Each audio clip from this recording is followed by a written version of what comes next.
documento que es esencial para esta expedición, que es la carta de Luis Ramírez. Es un documento realmente que abre una ventana hacia la intimidad de una familia. Cuenta todo lo que pasó, o sea, todas las vicisitudes, cómo Gaboto toma la decisión de cambiar el rumbo y tomar esta determinación de venir hacia el Río de la Plata.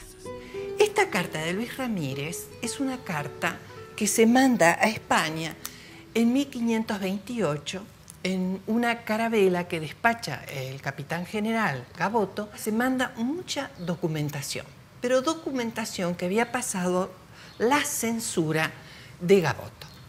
Esta carta es una carta privada y es un testigo muy confiable porque no tiene ningún deseo de ni justificarse ni tiene responsabilidad. Entonces él escribe como un testigo sin compromisos de la real aventura que está viviendo, que es la instalación de los españoles en la zona del Río de la Plata. Melchor Ramírez y Enrique Montes, que habían quedado de una armada de Juan Díaz de Solís, muerto a manos de los indios, hacía 13 o 14 años que estaban en aquella tierra. Montes vino a la nave capitana y le contó al señor capitán general cómo habían quedado en aquella tierra, y también de la gran riqueza que en aquel río donde mataron a su capitán había. Ellos lo sabían porque habían aprendido la lengua de los indios. Dijo que si queríamos seguirlos, que nos cargarían las naves de oro y plata, porque entrando por el río de Solís iríamos a dar en un río que llaman Paraná, el cual es caudalosísimo y entra dentro en el de Solís con 22 bocas. Subiendo río arriba por el Paraná y otros que a él vienen a dar, hay una sierra a donde muchos indios acostumbraban ir y venir, y que en esta sierra había mucho oro y plata y otro género de metal, y que esta sierra atravesaba por la tierra más de 200 leguas, y que en ella había muchas minas de oro y plata y de los otros metales.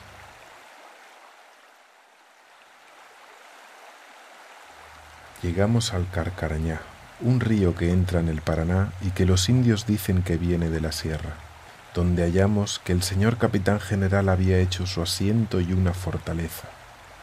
El capitán acordó la pacificación de la tierra. Vinieron todos los indios de la comarca, que son de diversas naciones y lenguas, entre los cuales vinieron unos que se hacen llamar querandíes. Se mantienen de la caza y beben la sangre de los animales, ya que la tierra es muy falta de agua. Esta gente nos habló mucho del Rey Blanco y de la Sierra del Plata. El paisaje es el que está más transformado en la actualidad, es el que no vemos, pero que acá en parte, en algunos relictos, queda parte de lo que fue ese paisaje, que eran llanuras con pasturas y montes de espinillos, algarrobos, no montes cerrados, sino montes más abiertos, que era totalmente diferente incluso en cuanto a los recursos vegetales y animales, el tipo de animales y plantas que había y de las que se podían alimentar, digamos, la gente, son diferentes las que hay en la llanura pampeana que en la llanura aluvial del Paraná, que está al lado. Entonces era un área rica también en recursos, porque los grupos indígenas tomaban de recursos animales, cazaban animales, pescaban de las dos zonas. Es gente muy bien dispuesta. Tienen todos horadadas las narices, así hombres como mujeres, por 3 partes y las orejas. Los hombres horadan los labios por la parte baja. De estos, los carcaráis y timbús siembran abatí y calabazas y habas, y todas las otras naciones no siembran, y su mantenimiento es carne y pescado. Aquí con nosotros está otra tribu, que son nuestros amigos, se llaman guarenís. Estos andan derramados por esta tierra y por otras muchas, como corsarios, a causa de ser enemigos de todas estas otras naciones y de otras muchas que adelante diré. Llanaes timbús y timbús, que son de diferentes lenguajes. Todos vinieron a hablar y ver al señor capitán general.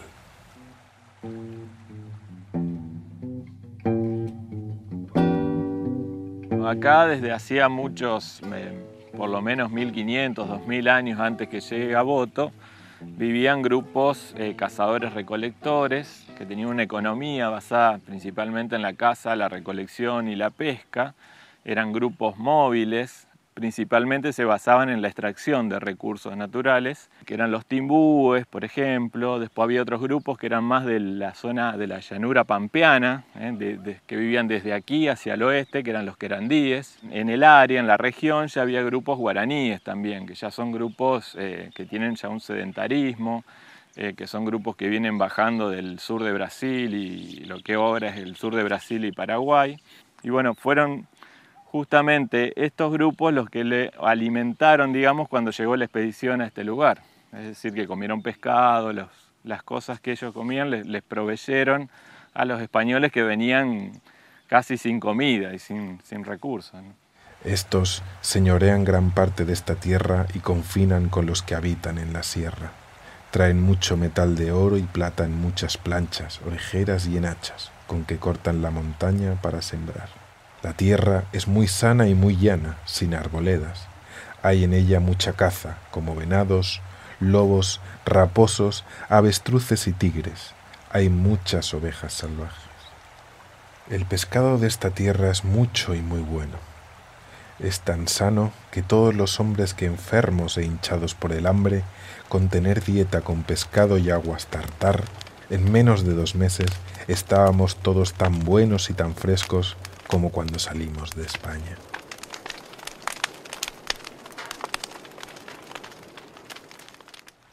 Estos querandíes son tan ligeros que alcanzan un venado por pies.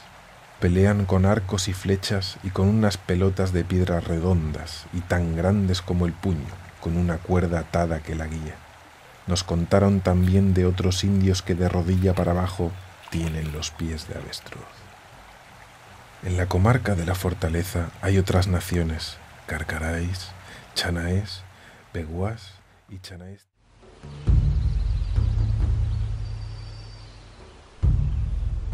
En 1573, el conquistador español Juan de Garay fundó la ciudad de Santa Fe en las cercanías del río Paraná. 7 años después, en 1580, los mestizos, también llamados mancebos de la tierra, se rebelaron contra los españoles y tomaron el poder del cabildo. El levantamiento de los mancebos contra las autoridades españolas es conocido en la historia como la Revolución de los 7 Jefes. Asunción era la capital política y administrativa de la gobernación del Paraguay y Río de la Plata.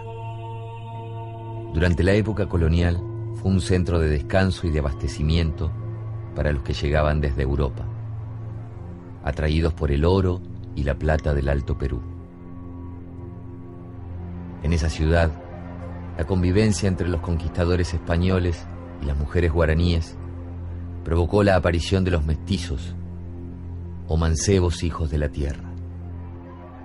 El mancebo es un menor de 25 años que no tiene autorización para manejar armas de fuego y que no tiene derechos políticos.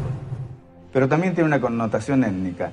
Estos hombres eran hijos de madres indígenas y de padres españoles, que a veces los reconocían y a veces no. Los mancebos protagonizaron varias rebeliones contra el gobierno de Asunción y la Iglesia. Reclamaban a los conquistadores derechos políticos que el Imperio español les negaba: participación en el cabildo y propiedad sobre la tierra. Pero sus reclamos nunca fueron escuchados. Por eso, en 1573, los mancebos se anotaron en una expedición que fundaría una ciudad sobre el río Paraná. Se embarcaron en la aventura bajo el mando del capitán Juan de Garay, con la esperanza de conseguir, en la nueva ciudad, lo que en Asunción les estaba vedado.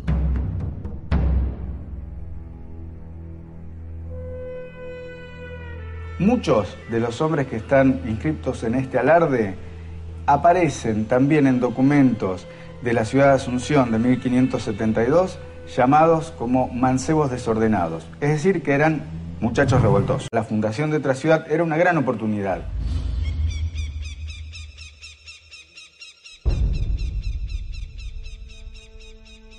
Salir de una ciudad en donde uno era considerado un paria y embarcarse en una aventura para obtener la calidad de vecino era seguramente un intento de movilidad social ascendente.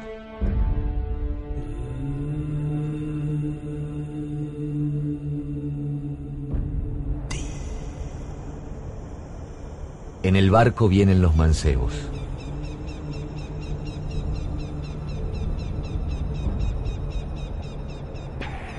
Luego de 2 meses de navegación, bajan a una playa con hierba resplandeciente por la lluvia.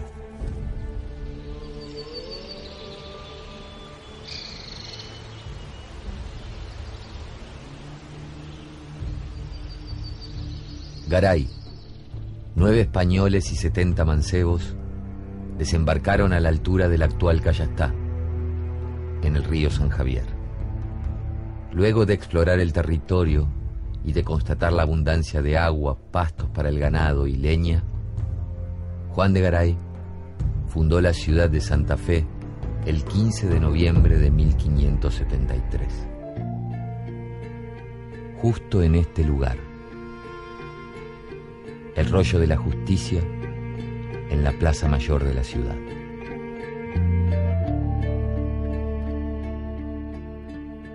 En la ceremonia de la fundación, Garay repartió las tierras entre sus hombres y les otorgó la condición de vecinos, incluso a los mancebos.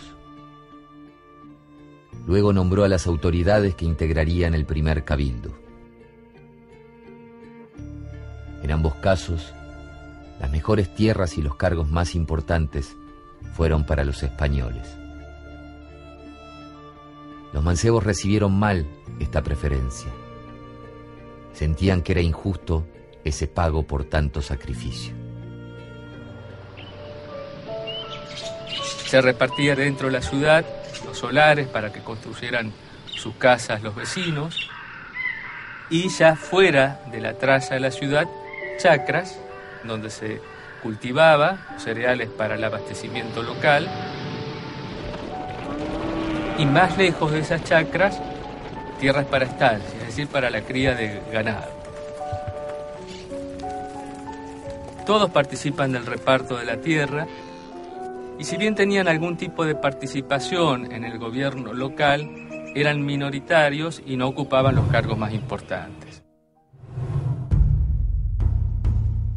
Mientras Santa Fe crecía y se transformaba en un cruce fundamental de rutas comerciales entre Asunción y el Alto Perú, los mancebos cuidaban sus chacras, criaban ganados y defendían la ciudad de los ataques indígenas.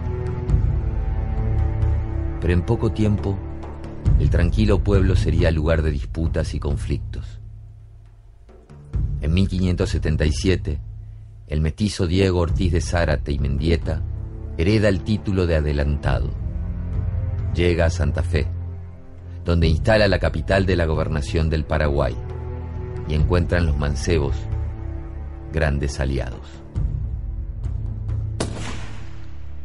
Pero al poco tiempo, los españoles lo derrocan y lo expulsan de la ciudad. El desplazamiento de Mendieta, sumado al viejo malestar por el reparto de la tierra y de los cargos en el cabildo, desata el odio de los mancebos y los decide a tomar el poder. Para llevar adelante el plan, buscaron el apoyo político de un enemigo de Garay, el gobernador del Tucumán, Gonzalo de Abreu.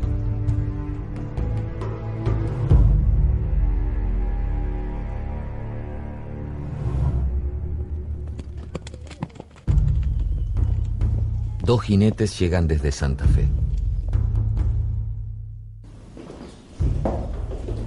Diego Ruiz y Pedro Villalta traen una carta muy importante para el gobernador Abreu.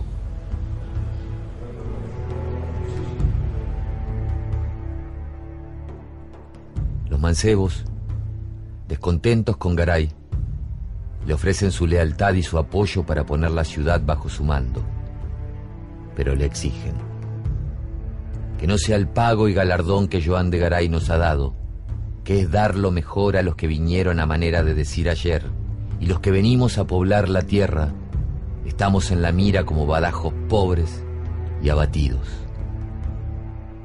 Abreu desea despoblar Santa Fe y extender la jurisdicción del Tucumán hasta el río Paraná. Siente que esta es la oportunidad. El proyecto de Abreu, es decir, el proyecto que haría extender el poblamiento desde el Tucumán hacia el río de la Plata.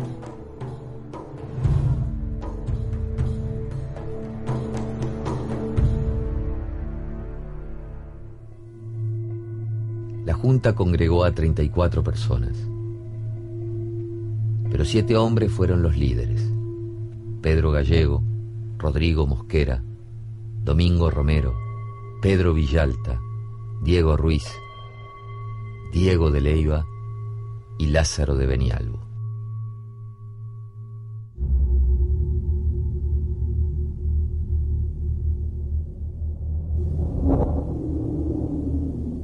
Es noche cerrada desde hace horas. De pronto, el silencio es quebrado por gritos, galopes y el filo de las cuchillas.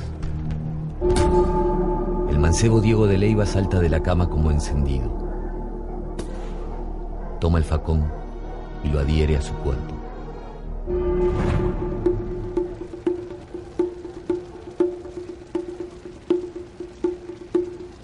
Los mancebos salen a la calle. Entre golpes e insultos, toman prisioneros a los españoles.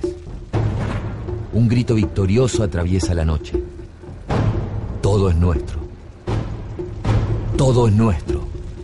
¡Viva el rey! ¡Que viva el rey!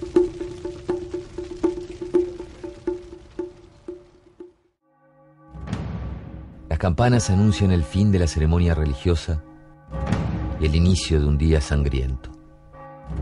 Arévalo y sus hombres se aproximan a la casa de Lázaro de Benialvo, quien los recibe sin sospechar. Al grito de traidor, le dan puñaladas hasta caer muerto. A unas cuadras de allí, Diego de Leiva es sorprendido por la espalda.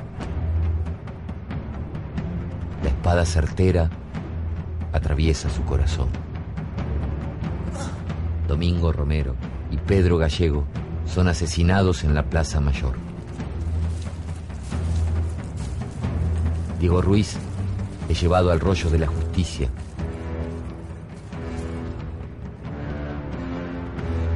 Y luego de un breve juicio, es degollado. Solo 2 jefes logran escapar. Pedro Villalta y Rodrigo Mosquera huyen hacia la gobernación del Tucumán, donde Abreu los puede proteger.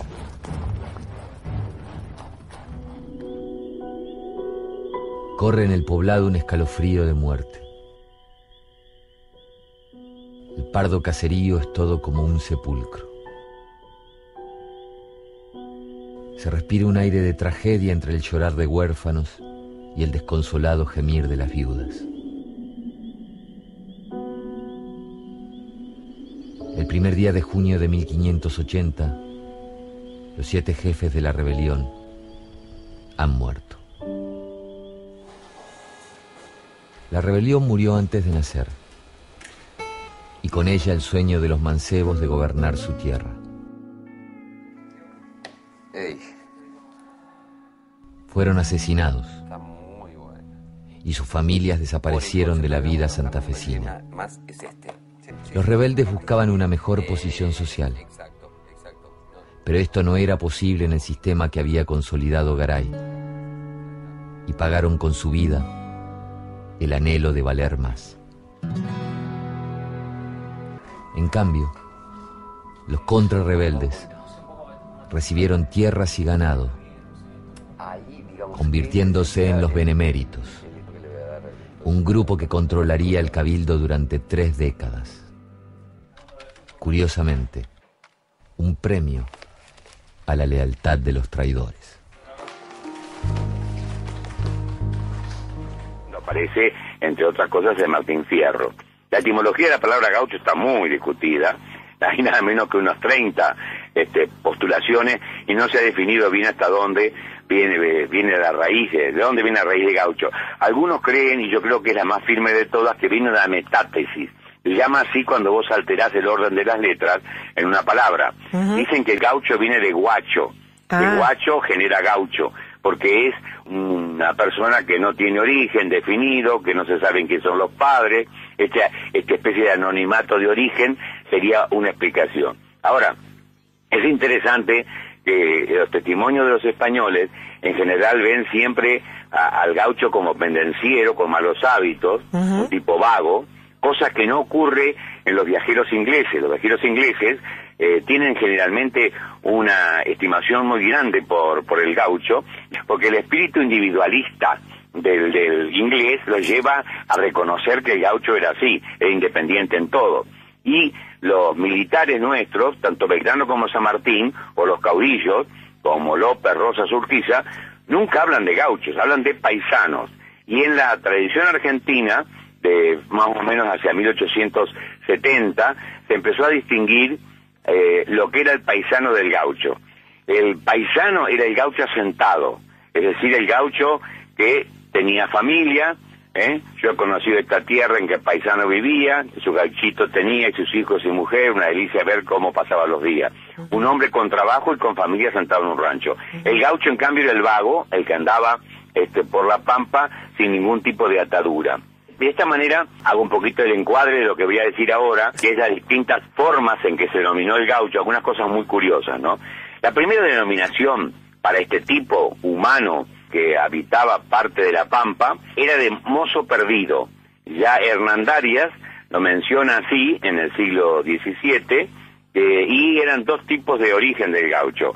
O eran hijos de españoles que se van de la ciudad y por lo tanto son forajidos, porque salen del ejido de la ciudad, forajido, y no porque sean malandras, sino porque no viven más en la civilidad. Claro. No viven en la kiwita, sino en el campo. Bueno, estos de los mozos perdidos, ¿por qué?